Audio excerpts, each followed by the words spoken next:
E agora nós vamos conversar com economistas das equipes dos dois candidatos à presidência que disputam o segundo turno das eleições. Eu chamo ao palco o Carlos Alexandre da Costa, economista, ex-diretor do BNDES, que é da equipe de Jair Bolsonaro. E o Guilherme Mello, economista, professor da Unicamp, da equipe de Fernando Haddad.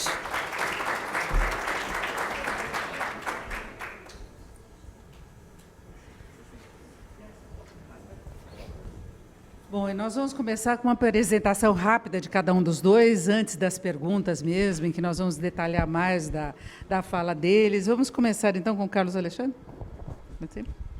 Obrigado, Denise. Obrigado a todos. Obrigado pelo convite. Obrigado à FIFE pelo seu incansável trabalho para defender a pequena e média empresa. Se a gente tivesse os founding fathers do liberalismo moderno brasileiro, eles certamente seriam um deles, há tantos anos, lutando por uma agenda em que o Estado seja mais focado, em que o Estado permita que os nossos empreendedores, que os nossos cidadãos trabalhem, produzam e façam o nosso país prosperar. Nós temos um diagnóstico básico sobre os problemas brasileiros, que está na origem dos problemas também da pequena e média empresa. Ao longo de muitos anos, o nosso Estado vem crescendo naquilo que ele não deveria e minguando naquilo que ele deveria. A nossa burocracia tem se transformado numa das piores do mundo. No Doing Business, por exemplo, nós fomos ultrapassados pela África subsaariana, na média. Nós temos hoje uma dificuldade enorme para abrir novas empresas, os alvarás de construção demoram um tempo absurdo, nós temos um peso, tanto do nível quanto da burocracia tributária, proibitivo, o Estado foi crescendo em tudo aquilo que dificulta a vida do cidadão e foi minguando em serviço público de qualidade, com algumas exceções meritórias, mas, na média, o cidadão, que é quem nós deveríamos ouvir o tempo inteiro, vem reclamando de receber serviços públicos cada vez piores, cada vez de menor qualidade. Esse diagnóstico básico ele tem sido visto na economia com uma série de indicadores. Primeiro, a nossa carga tributária que vem crescendo assustadoramente e os gastos públicos mais ainda, fazendo com que a nossa dívida fuja do controle hoje. Nós temos hoje uma projeção de uma redução daqui a alguns anos da nossa relação dívida sobre PIB. Nossa preocupação é que essa projeção de que a dívida vai cair daqui a 2 anos vem se repetindo nos últimos 20. Não, daqui a 2 anos a nossa dívida vai começar a cair. E chegou a hora da gente ter medidas concretas, medidas difíceis, no entanto, altamente importantes, para reduzir o tamanho do Estado, reduzir a nossa dívida pública e reduzir o peso do Estado que hoje dificulta a vida do cidadão. E isso está na essência de boa parte do problema vivido hoje por pequenas e médias empresas, a nosso ver. O Brasil hoje tem um solo fértil para empreendedorismo. 36% dos brasileiros são empreendedores, são um dos maiores índices internacionais. Por outro lado, quando a gente vai olhar na pesquisa, que é o Global Entrepreneurship Monitor, feita pelo Sebrae aqui no Brasil, nós vemos que se nós pegarmos as empresas, esquece as empresas no início, aquelas empresas que já são mais maduras, mas que ainda têm menos de 42 meses, que já remuneram os seus acionistas, mais de 80% não tem funcionário ou tem no máximo um. Isso é um problema sério, porque o Brasil tem o solo fértil para o empreendedor, nós temos o sol, que é o nosso mercado, que é o nosso povo, mas, por outro lado, a água da chuva é capturada pelo nosso governo, com uma burocracia gigantesca, uma carga tributária enorme, uma participação crescente do governo que tira os recursos do mercado e torna o crédito escasso e caro, e aí as empresas brasileiras ficam aprisionadas num regime que foi facilitado com o Simples, mas que ainda é complexo. Quando o governo criou o Simples, ele assumiu que o resto é complexo. Nós temos que transformar tudo simples no Brasil. O governo tem que se simplificar, tem que se desburocratizar e tem que reduzir a carga tributária para que as empresas possam crescer, possam prosperar e gerar mais emprego. No mundo, quando a gente pega Estados Unidos e Austrália, que é onde nós temos dados, 70% do emprego são gerados por empresas de alto crescimento, pequenas e médias. 70% da geração líquida de emprego. No Brasil, nós temos um dado que é mais ou menos 65% do emprego líquido gerado vem de empresas de alto crescimento. Dessas, significa 0,6% só das empresas, só 0,6%. Dessas, 90% são pequenas e médias, e elas respondem por 2,2 milhões de empresas, essas empresas de alto crescimento. Nós temos que voltar a ter um Brasil com ordem e com progresso.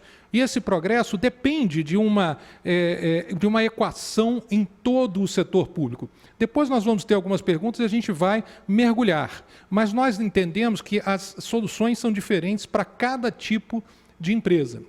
Nós temos as empresas pequenas que querem ficar pequenas, que é uma boa parte das empresas brasileiras. Essas precisam de menos complexidade. E para isso nós temos que viabilizar e aperfeiçoar a rede simples. Nós não podemos deixá-la morrer.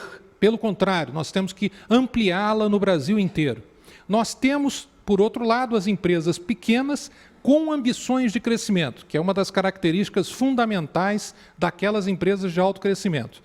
Essas características são ambição de crescimento, alto capital humano, acesso a venture capital e inovação. Nós precisamos, para essas empresas, viabilizar crédito mais baixo, com uma menor participação do governo no mercado de crédito, menor complexidade e um degrau menor para quando a empresa sai do simples. Porque hoje sai de 12% para 38% de carga efetiva.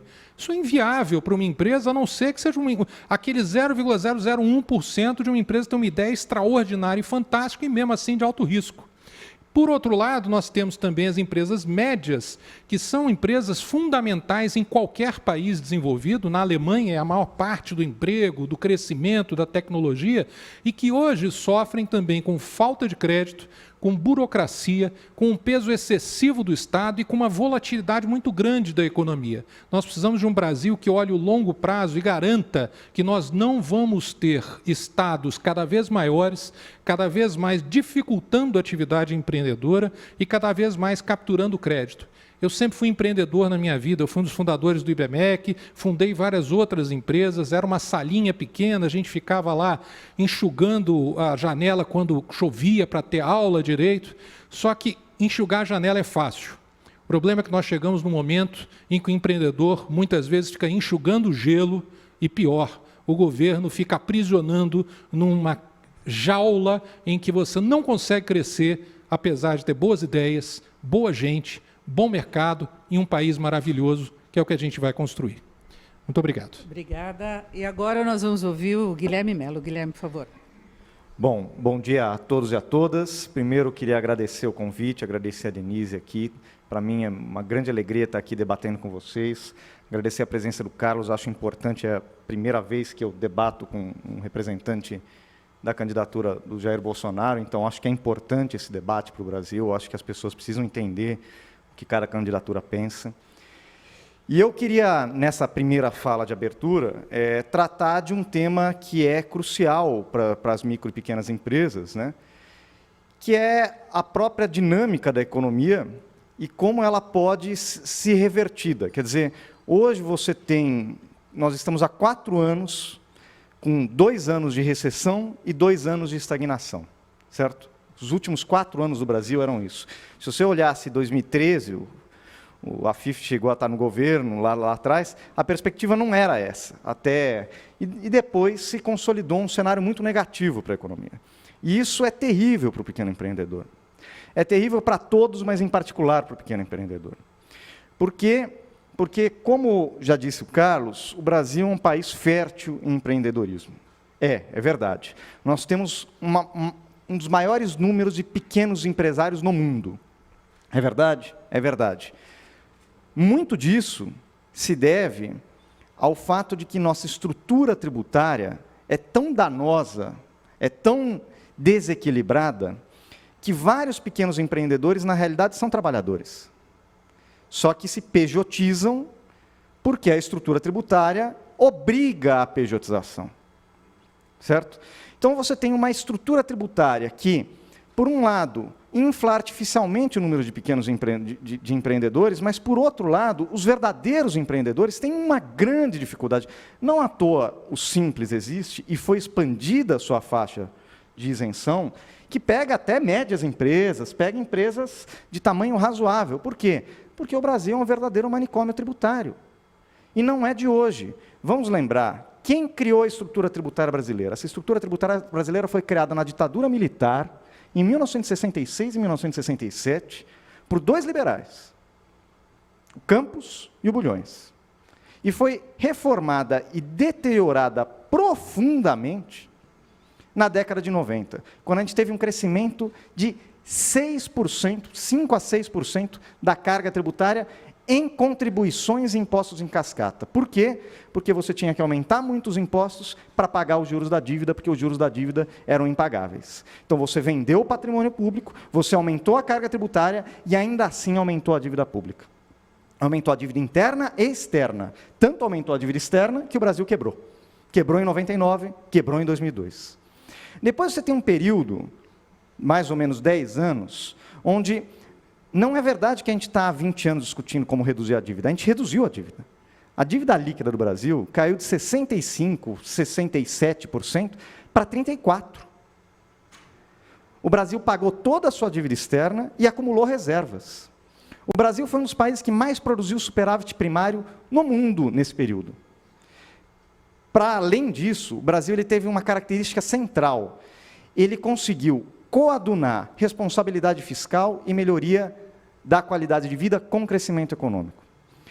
Esse é o verdadeiro solo fértil para o desenvolvimento. Quando você consegue ter responsabilidade fiscal, responsabilidade social e crescimento econômico. Certo? Esse momento da economia, de fato, se reverteu, e a gente precisa buscar os instrumentos para retomar. Como é que a gente vai retomar? Primeiro, enfrentando questões que a gente não enfrentou no passado. A primeira delas, a estrutura tributária. A estrutura tributária brasileira precisa ser reformada. Se no governo Dilma, e no governo Lula em particular, isso não ocorreu, você avançou. Detalhe, não ocorreu, não houve reforma tributária, mas também não houve aumento da tributação. A carga cresce um pouco, se você pegar na média não cresce nada, mas no ápice do ciclo cresce um pouco por causa da formalização. Porque as pessoas começaram a ter emprego, ser formalizadas e contribuir com a Previdência. Pegue qualquer estudo econômico, ele vai te mostrar exatamente isso. Ao contrário, você até perde alguns impostos, tipo a CPMF deixa de existir. Certo? E mesmo assim, a arrecadação responde porque o país está crescendo e a formalização está crescendo. Só que essa estrutura tributária não dá para financiar o Estado com essa estrutura tributária. Uma estrutura tributária é que uma família de 2 salários mínimos paga 50% da sua renda em impostos. É um imposto dinamarquês com serviços da África subsaariana. Certo? Não é possível. Se você pegar qualquer estudo de tributação, você vai ver que na Europa, na OCDE, boa parte da redução da desigualdade vem da tributação. No Brasil, ao contrário. A única coisa que distribui renda no Brasil é o gasto em saúde, educação e serviços e transferências sociais. E isso distribui até mais do que na Europa, por incrível que pareça. Mas a tributação concentra a renda. E não só concentra a renda, ela dificulta a vida das pessoas, porque ela é extremamente complexa. Ela é injusta, complexa e gera distorções do tipo pejotização, que ajuda a quebrar o quê? A Previdência Social. Então, a gente precisa reformar essa estrutura tributária, simplificar os impostos indiretos, juntar eles no imposto sobre valor agregado, cobrado no destino, simples, e que reduza o peso dos impostos indiretos, ou seja, impostos sobre produção e consumo, e aumente, na verdade, o peso dos impostos diretos, sobre as rendas muito altas, que hoje o imposto de renda só é progressivo até 30 salários mínimos. Certo? Quem ganha mais de 30 salários mínimos paga menos imposto do que quem ganha 20 salários mínimos. Certo? Então, você cria várias distorções. Isso é um tema. Outro tema é o tema do crédito. Eu não sei, tenho mais aí uns 3 minutos? Isso, por aí. Tá. O tema do crédito é fundamental para o empreendedor. É muito difícil um pequeno empreendedor começar a sua vida sem crédito e manter o seu negócio sem crédito ou com crédito muito caro. E o sistema bancário brasileiro é completamente disfuncional. É outra coisa que não conseguiu, nem com a abertura para bancos estrangeiros na década de 90, nem com a tentativa de impulsionar os bancos públicos na década de 2010, você conseguiu resolver isso. É um sistema extremamente concentrado, 5 bancos dominam mais de 80% do mercado, tem mais de 80% dos ativos, e eles concorrem pouco. Porque existem outros países do mundo onde a estrutura bancária é concentrada. Mas nesses outros países, os bancos pelo menos concorrem entre si. Hoje, o empreendedor, ele bate na porta de um banco e do outro, as condições são muito parecidas. Além da escassez de crédito, o crédito é caro. O que você precisa fazer? Fazer esse sistema competir. Se o sistema bancário passar a competir, ele vai conseguir oferecer taxas melhores. É por isso que a gente está falando em uma reforma bancária, o nosso programa fala em uma reforma bancária, com uma regra simples e de mercado. Quem oferecer condições melhores, paga menos imposto. Quem oferecer condições piores, paga mais. Você vai impulsionar, você vai turbinar a concorrência. Porque quem não oferecer as condições melhores de crédito, vai ficar em desvantagem.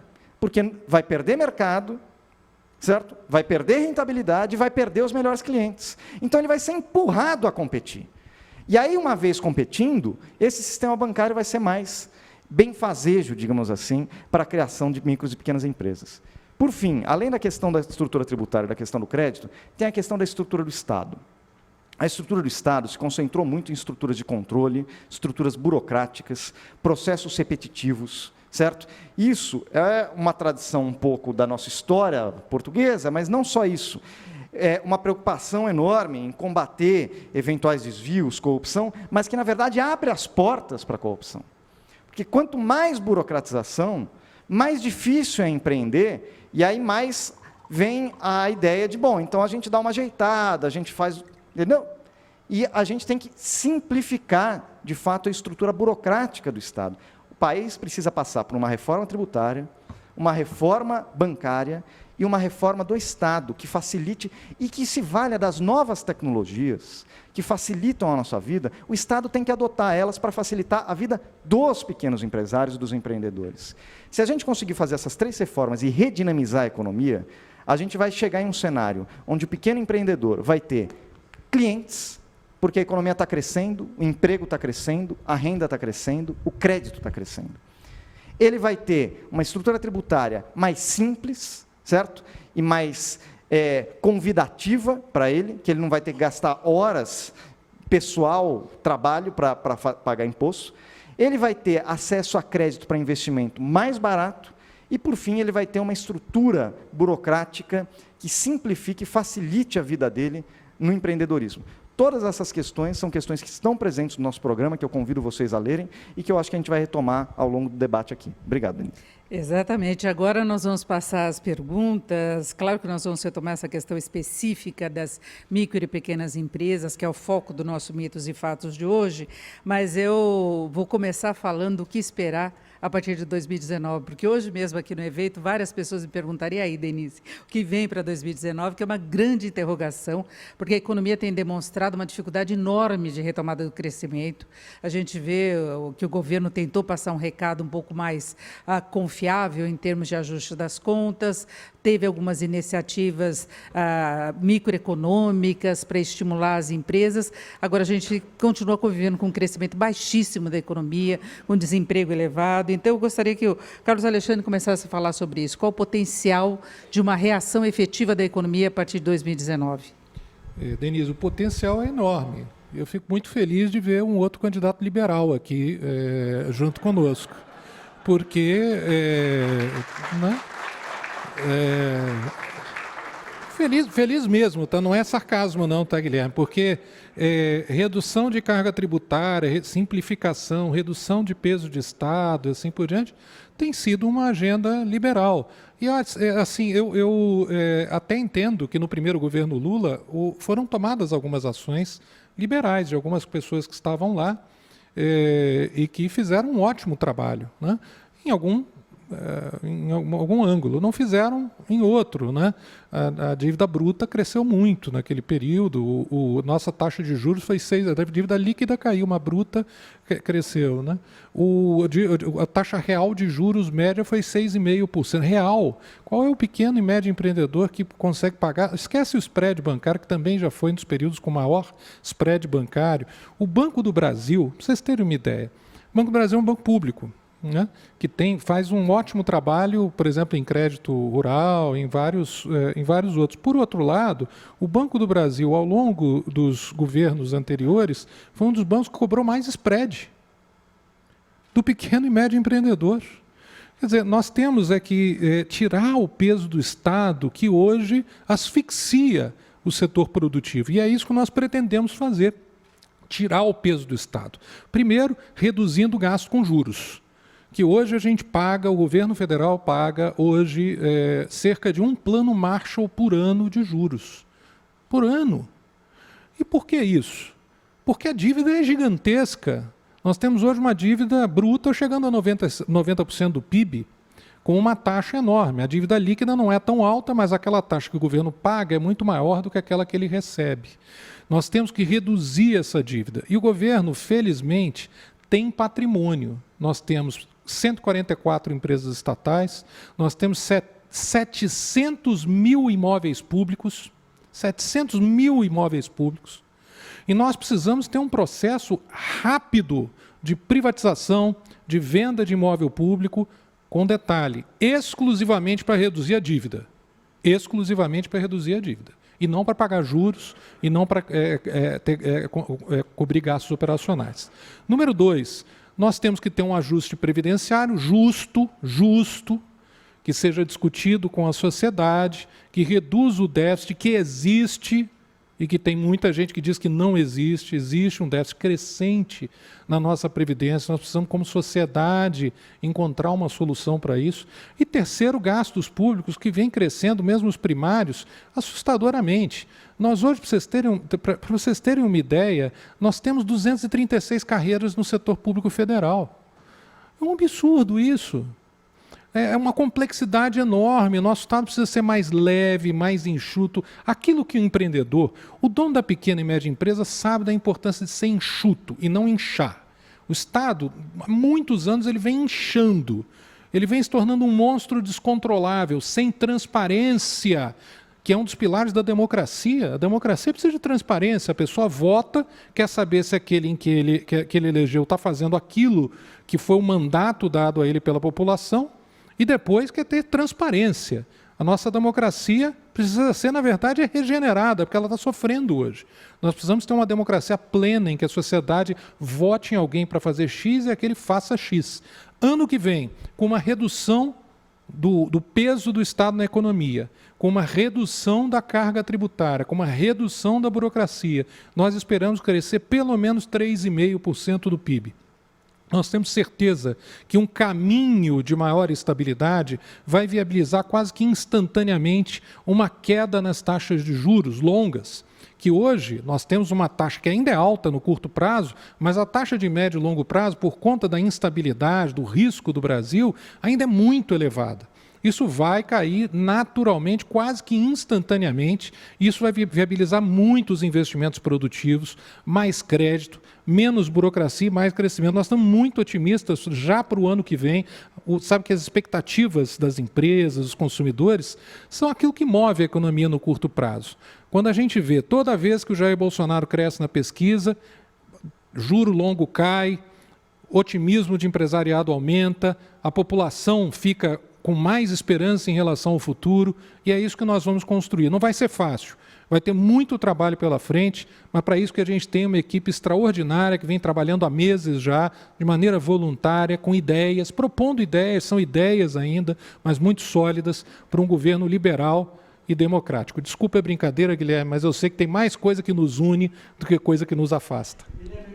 Para você a mesma pergunta, é o que esperar a partir de 2019. Você que citou, inclusive, a importância do crescimento, lembrando no que aconteceu numa fase de maior crescimento, que as empresas tiveram melhores condições, geração de emprego e receita. Como garantir esse crescimento a partir de 2019?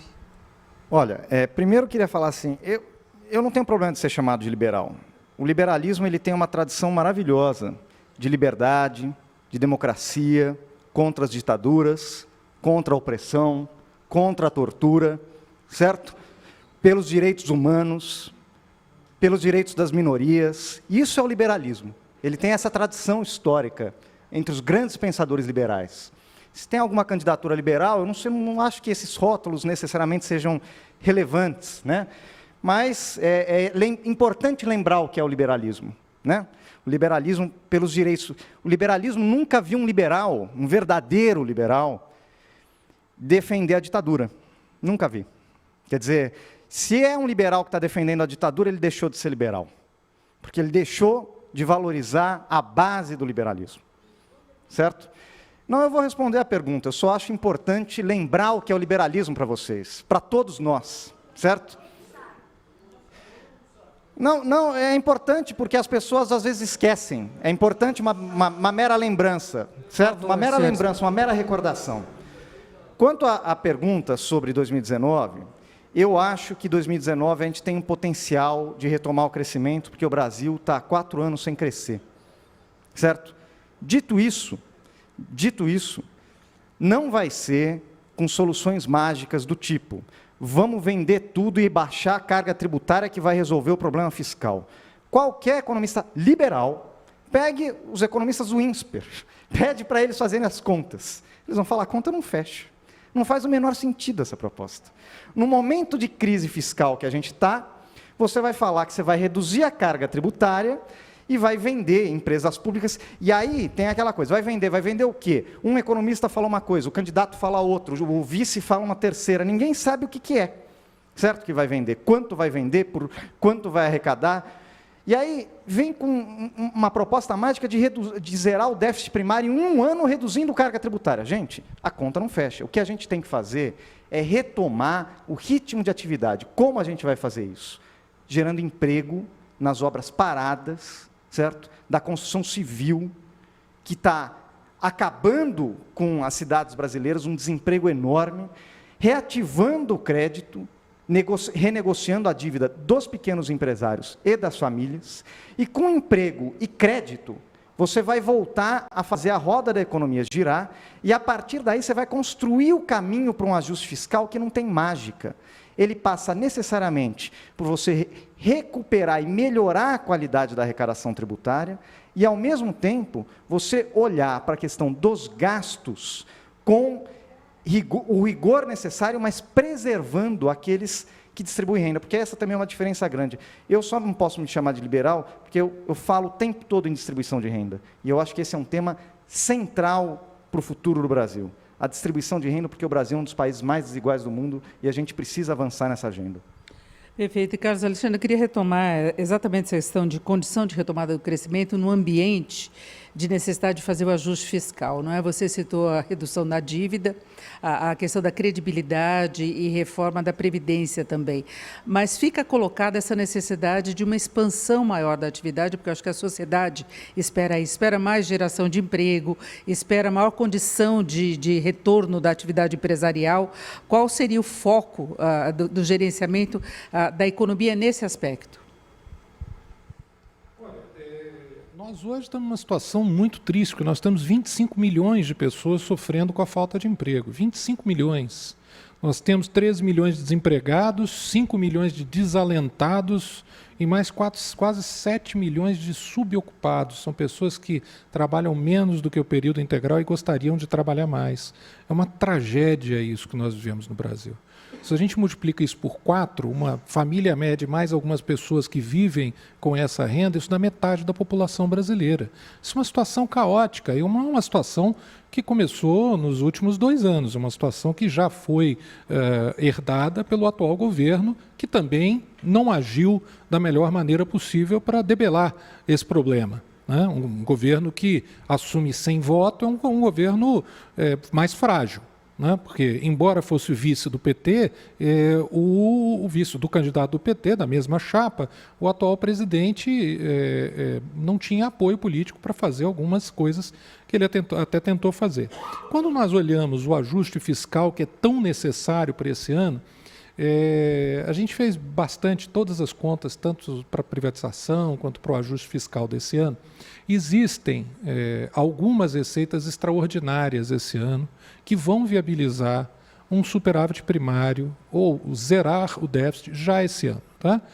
São a privatização de boa parte da Eletrobras, a revisão da concessão onerosa com a Petrobras, só isso aí já vai dar um volume bastante elevado, que também, com o impacto da revisão da lei do desemprego, que já está acontecendo hoje, e com o crescimento da economia no ano que vem, vai viabilizar, ano que vem, já a gente zerar o déficit primário.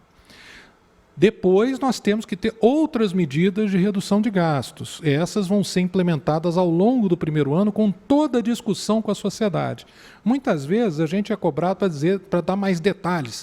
O que você vai privatizar? O que você vai fazer aqui? Gente, nós vivemos numa democracia. Se a gente vive uma democracia e nós defendemos a democracia, boa parte dessas decisões vão ser tomadas com o Congresso. E nós somos muito responsáveis nas promessas que nós fazemos. Eu não vou prometer uma coisa que não está só na nossa mão. Nós fomos muito responsáveis com o direcionamento, com as nossas ideias, com aquilo que nós vamos brigar num regime democrático. E nós temos certeza absoluta que maior otimismo... É só você ver a quantidade de investidor estrangeiro que quer entrar no Brasil. A gente tem tido conversas, assim como o outro candidato tem tido conversas, tem muita gente querendo investir no nosso país, bastando para isso um resultado nas eleições a favor de um candidato que seja a favor do livre mercado, seja a favor da segurança jurídica, que cada vez complica mais investimento. Mas voltando para o tema da pequena e média empresa, nós temos hoje um grande espaço para crescimento. Nós temos basicamente uma série de medidas, mas eu gostaria de mencionar algumas aqui dentro do nosso plano de recuperação do emprego, que tem um dos pilares, que é a pequena e média empresa. Para a pequena e média empresa, nós temos o programa de aceleração de startups, de empresas médias, empresas pequenas, que começa com a criação de uma agenda integrada para as frentes públicas de apoio à pequena e média empresa. Hoje nós temos dezenas no governo, uma não sabe o que a outra faz, precisa ser coordenado, inclusive nas várias esferas de governo, como as outras pessoas tiveram aqui nas horas anteriores falaram. Nós precisamos reduzir o tempo, o custo e a burocracia para abrir e fechar a empresa, expandindo o Rede Simples, como a gente já falou, garantir também a proteção ao patrimônio do investidor, que hoje em dia, depois a gente pode até entrar em mais detalhes, muito do que não se cresce venture capital no Brasil é por conta disso, definindo critérios para apoio de startups de mais alto potencial, tá, com incentivos hoje disponíveis onde o empreendedorismo mais cresce no mundo, e universalizar a educação empreendedora. Nós precisamos ter no Brasil inteiro a formação de empreendedores de alto potencial. Pessoas que hoje têm atitude empreendedora, esses 36% da população, mas que estão aprisionados, seja por um Estado mastodôntico, ele já deixou de ser paquidérmico. O paquidérmico é elefante, né? Ele agora é mastodôntico. Além de tudo, é pré-histórico o nosso Estado. E nós temos que fazer um grande esforço para viabilizar a formação de pessoas para que a gente seja um país competitivo, um país moderno e produtivo. Só essa ação e várias outras que a gente pode entrar depois tem um potencial de criar 10 milhões de empregos em 4 anos, que é a nossa meta, é a meta que qualquer governante deveria assumir hoje, que seja minimamente responsável para acabar com a tragédia dos 25 milhões de pessoas e 100 milhões de cidadãos que sofrem hoje com o caos econômico que o próximo governo, que espero seja o nosso, vai herdar. Obrigado. Oi, Guilherme, você ressaltou também essa importância de retomada do crescimento, inclusive para viabilizar números melhores em relação às contas públicas. Agora, como estimular esse crescimento, a geração de emprego no país? Eu acho que é importante a gente olhar as contas públicas, evidentemente, não há ajuste possível, não existe nenhum caso do mundo, eu desafio qualquer pessoa a me mostrar um caso do mundo, de ajuste bem-sucedido nas contas públicas com estagnação. Isso não existe. Você precisa ter crescimento e, com o crescimento, isso facilita o ajuste das contas públicas. Diferente da outra candidatura, a gente não está aqui se comprometendo, eu não viria aqui falar que em um ano está tudo resolvido. Eu repito, façam as contas. As contas, aí depois fala, não, mas eu não me cobre as contas, não me cobre o que eu vou privatizar. Bom, mas se você está se comprometendo a zerar o déficit em um ano, mostra as contas. Eu quero ver, eu faço questão. A gente analisa, discute as contas, porque a conta não fecha, certo? O que a gente precisa é retomar a trajetória de reverter o déficit, recuperar o superávit e, a partir daí, estabilizar a dívida e reduzir a dívida pública. A gente sabe fazer isso porque a gente já fez, certo? Não é verdade que a dívida bruta cresceu no governo Lula. A dívida pública caiu no governo Lula. Basta IBGE, pode olhar, a não sei que olhe os dados do IBGE, olhe os dados do Banco Central, certo? O que vocês vão ver ali é uma melhora na trajetória. Como? Ao longo do tempo. O que se faz para retomar a atividade econômica? Em primeiro lugar, tem uma questão emergencial. Você tem que retomar as obras públicas, você tem que renegociar a dívida das famílias dos pequenos empresários, você tem que fortalecer os programas de transferência de renda que dinamizam as pequenas cidades. E, a partir daí, de um cenário de retomada mais tranquila, mais benfazeja da economia, você fazer as reformas estruturais. A reforma bancária, a reforma tributária, a reforma do Estado, certo? Quando você constrói esse ambiente de retomada do crescimento, você vai conseguir, tanto pelo lado da receita quanto pelo lado da despesa, ir atacando a questão do déficit público. Pelo lado da despesa, você tem desonerações que não têm justificativa e que você precisa rever. Não são poucas, tem espaço fiscal aí. Você tem, pelo menos, uma série de privilégios que permanecem no setor público. Por exemplo, pessoas que ganham acima do teto constitucional. Não é raro você encontrar isso, em particular no judiciário, mas também em outros poderes, certo? Auxílios absolutamente injustificáveis. Você tem que ajudar os estados e municípios a fazerem as suas reformas da Previdência, porque tem estados e municípios que ainda não completaram as suas reformas previdenciárias, certo?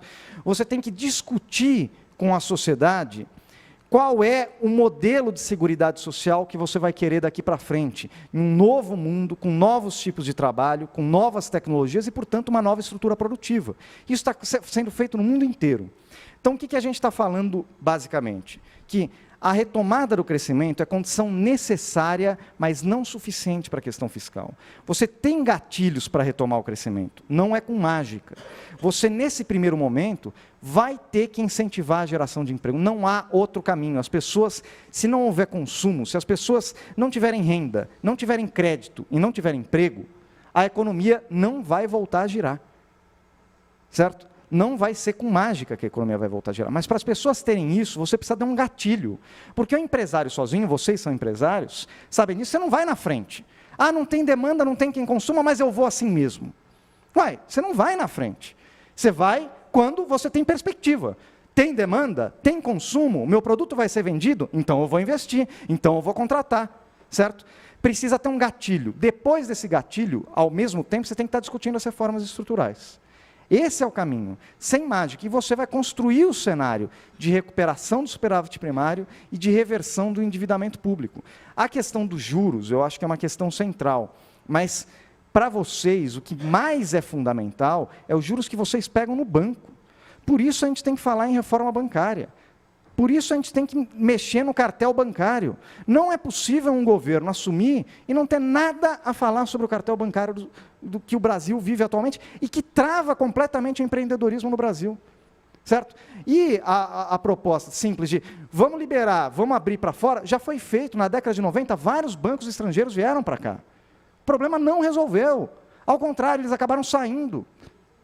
Certo? Acabaram sendo comprados pelos bancos nacionais e o cartel voltou a atuar sem... Você não saiu dessa lógica. Se você não enfrentar esse problema estrutural do cartel bancário, vocês, empreendedores, nunca vão conseguir crédito barato para conseguir fazer as suas medidas e os seus investimentos. É isso. Bom, e a próxima questão trata aí de alguns assuntos, inclusive, que os nossos dois economistas aqui já abordaram, mas é especificamente em relação ao custo Brasil nos vários aspectos. É o custo, precariedade de infraestrutura, que é uma coisa evidente que nós temos no país, energia, transportes, logística, tudo isso acaba rebatendo ou no custo da empresa ou no preço final dos produtos, carga tributária, mesmo que os pequenos e médios empresários contem com uma tributação simplificada, a gente sabe que toda a estrutura direta e indireta de tributação pesa muito, tem as condições desfavoráveis de financiamento que nós já falamos, mas se espera também que hajam condições específicas de financiamento para a área empresarial, para que novos negócios possam surgir, ampliação de atividade. E aí eu queria saber o que os dois pensam nesse sentido, especificamente redução de custo Brasil. Olha, o custo Brasil, ele não só é alto, como ele vem crescendo muito nos últimos anos, né? Porque, basicamente, infraestrutura. No início da década de 80, a gente tinha aproximadamente 53% do PIB de estoque de infraestrutura no Brasil. Hoje, nós temos aproximadamente 30%. O ideal é 60% do PIB, no mínimo, né? Ou seja, nós nas últimas décadas, não temos investido o suficiente nem para a depreciação da nossa infraestrutura. Isso é uma tragédia. Hoje, tem muita gente querendo investir. Tem uma pesquisa, para vocês terem uma ideia, tem uma pesquisa da Fátima. Fátima é a Agência de Meio Ambiente de Santa Catarina. Eles fizeram uma pesquisa sobre quanto de investimento está parado hoje por várias questões burocráticas, não só ambientais, tudo. Alvará, aquilo que fica parado lá com o empresário, já entrou com todo o processo para fazer o investimento. Vocês sabem quanto? 70 bilhões de reais só no estado de Santa Catarina.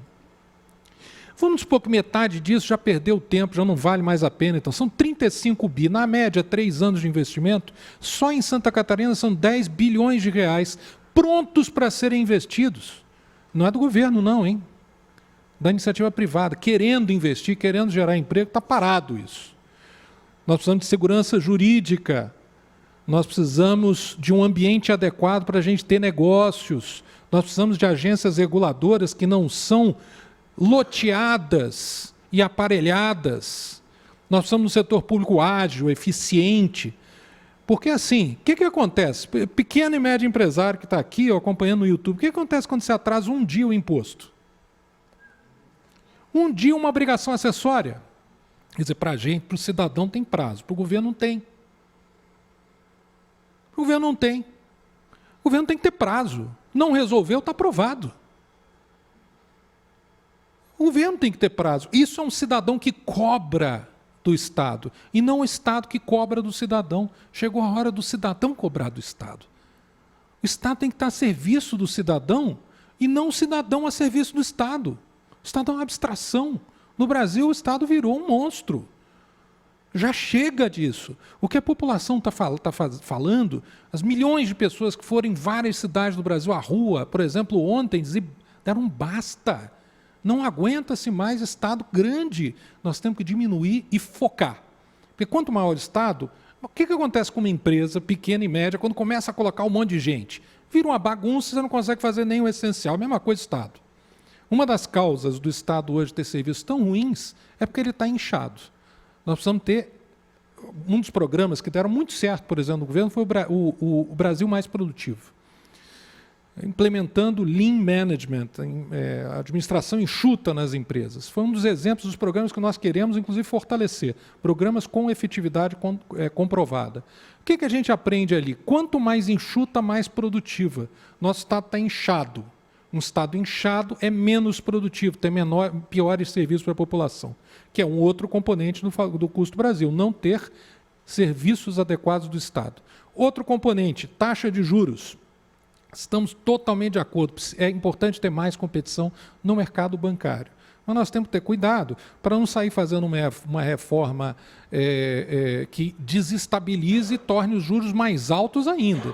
Tem que ser uma reforma responsável. Eu tenho até minhas dúvidas sobre uma reforma ou se é o CAD atuando com mais isenção sem ser aparelhado por pessoas que estão lá para proteger os cartéis. Cartel de empreiteiras, cartel de tudo isso. Nós temos que ter um CAD isento de técnicos, pessoas técnicas, como toda a equipe do meu candidato. São pessoas técnicas, isentas, que vão chegar lá, seja nas agências, seja os indicados para o CAD e assim por diante, e vão buscar a competição. Não é só no mercado bancário, não. É no mercado de telecomunicações, é no mercado de energia elétrica, em tantos mercados brasileiros que hoje tem cartéis.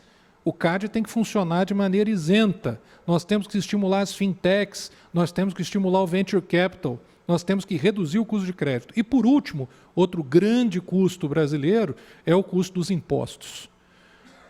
Os impostos abusivos que nós temos hoje, que só crescem há muitos anos, que só trazem um peso excessivo. As obrigações acessórias, fizemos simples, né, FIF? Aí o simples, que era para ser simples, cada vez mais complexo, com mais obrigações acessórias. Aí cria a rede simples, e aí o que acontece? Não tem mais dinheiro para o ano que vem, não tem 200 mil reais para o ano que vem. Uma loucura. O que é isso? São grupos de interesse que se articulam para impedir um Brasil mais ordenado, mais próspero. Como empreendedor, e conhecendo tantos empreendedores ao longo de toda a minha vida, o que nós precisamos é espaço para trabalhar. Nós precisamos de menos governo e não mais governo. Nós precisamos de mais mercados, menos peso em cima dos nossos... Nós temos tudo no Brasil. Deixa a gente trabalhar. Já é muito difícil empreender, né? Já é muito difícil empreender, já é muito difícil abrir uma empresa, a maior parte delas fecha, tem que abrir de novo. Além disso, ainda ter mais carga, mais complexidade. Nós precisamos, como a gente diz sempre, mais Brasil e menos Brasília. O Brasil já é rico o suficiente, ele precisa deixar de ser empobrecido por um governo que cada vez mais se locupleta com a riqueza inerente ao povo brasileiro. Guilherme, a mesma pergunta, por favor. Bom, custo Brasil. Quanto à infraestrutura, esse é um tema certamente definitivo. Quer dizer, não só porque ele reduz o custo Brasil e aumenta a eficiência, mas porque ele gera renda, ele gera emprego, e ele melhora a competitividade das empresas, né? O que a gente está falando é, inicialmente, retomar as milhares de obras paradas no Brasil, que gera um custo para o governo. Mas, além disso, você tem que avançar em dois aspectos. Projetos. É verdade que a gente tem alguns projetos em carteira. A gente fez esse levantamento do PPI, é muito pouco para o que o Brasil precisa. Você precisa de tem uma enormidade de obras que precisam de bons projetos. E, para isso, o BNDES pode atuar, a EPL pode atuar, você pode fazer parcerias com o setor privado para avançar na execução, na elaboração de bons projetos. Segundo, crédito, precisa ter financiamento. Como a taxa de câmbio no Brasil é muito volátil, é uma das mais voláteis do mundo, os investidores estrangeiros têm medo de entrar aqui pela volatilidade cambial. Então, você precisa criar mecanismos de financiamento, certo? Que possibilitem estabilizar minimamente o retorno. Pode ser o torga flexível, pode ser, como a gente está propondo, um fundo de financiamento à infraestrutura, certo? A formação de um fundo que vai pegar recursos do BNDES, recurso privado, uma pequena parte das reservas internacionais, que hoje são, na verdade, acima do necessário, segundo os cálculos do próprio FMI, são acima do necessário, e você transformar isso num fundo para financiar a infraestrutura. Com projeto e financiamento, você consegue avançar tanto em PPPs, que fomos nós que criamos, certo? Foi o governo Lula que criou as PPPs, quanto em investimentos diretos do Estado. Em segundo lugar, crédito. Eu acho que a questão do crédito é fundamental. Repito que, para o pequeno empreendedor, o custo do crédito, inclusive do capital de giro, é proibitivo, né? A nossa reforma, ela visa exatamente aumentar a competição no mercado de crédito e vai incentivar as fintechs. Por quê? Porque as fintechs, que são empresas de base tecnológica, que inclusive oferecem créditos, mas outros serviços, elas, quando oferecem crédito, oferecem em geral mais barato, assim como as cooperativas de crédito, porque elas têm uma estrutura de custos mais enxuta. Isso está no relatório do Banco Central. Se você conseguir premiar essas empresas por oferecerem crédito mais barato, elas vão ganhar participação no mercado de crédito. Ou seja, além de incentivar a competição, você vai, ao longo do tempo, desconcentrando esse mercado. certo? Com uma regra única para todos os bancos, que todos podem se beneficiar, se assim quiserem competir. Por fim, estrutura tributária. Nós não vamos fazer exatamente... Nós somos a única candidatura que se comprometeu a não discutir aumento da carga tributária líquida. Nós estamos discutindo a composição da estrutura tributária, certo? Que nós não estamos falando aqui, como a candidatura do Jair Bolsonaro, em reduzir a carga tributária pelo simples motivo que a gente está numa crise fiscal profunda, certo? E o Brasil precisa financiar minimamente as suas políticas sociais. O que nós estamos discutindo aqui é em melhorar a composição da estrutura tributária. Repito mais uma vez, quais foram os dois grandes momentos de crescimento da estrutura tributária no Brasil? A ditadura militar, 1966, aumentou 7% a carga tributária. O governo Fernando Henrique aumentou mais 6% a carga tributária.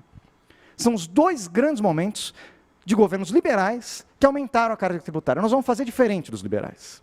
Nós, em vez de aumentarmos a carga tributária piorando a composição, nós vamos melhorar a composição da carga tributária, simplificar e distribuir renda. Por que não foi feito antes? Porque existem resistências enormes à mudança na estrutura tributária. A gente sabe disso. Quais são as resistências? Governadores e prefeitos que têm medo de perder a arrecadação e uma pressão, inclusive, da sociedade que tem medo de aumentar a carga tributária, como fizeram o governo da ditadura e como fez o governo Fernando Henrique. Quais são os nossos compromissos? Nós garantimos para governadores e prefeitos que no momento da transição da reforma tributária não vai haver mais centralização de recursos na União. Centralização de recursos da União que, mais uma vez, quem é que fez? A ditadura militar e o governo Fernando Henrique. Centralizaram os recursos na União. Gente, é a verdade, vocês têm que pesquisar os dados, não tem que falar sem ideologia, certo? Os dados estão lá. Nós vamos fazer diferente. Nós vamos melhorar a distribuição da carga tributária. Nós vamos melhorar a distribuição da carga tributária, certo? E nós vamos discutir a composição da carga, não o tamanho. Com isso, nós conseguimos retomar o equilíbrio fiscal, por quê? Porque a crise nos tirou a arrecadação.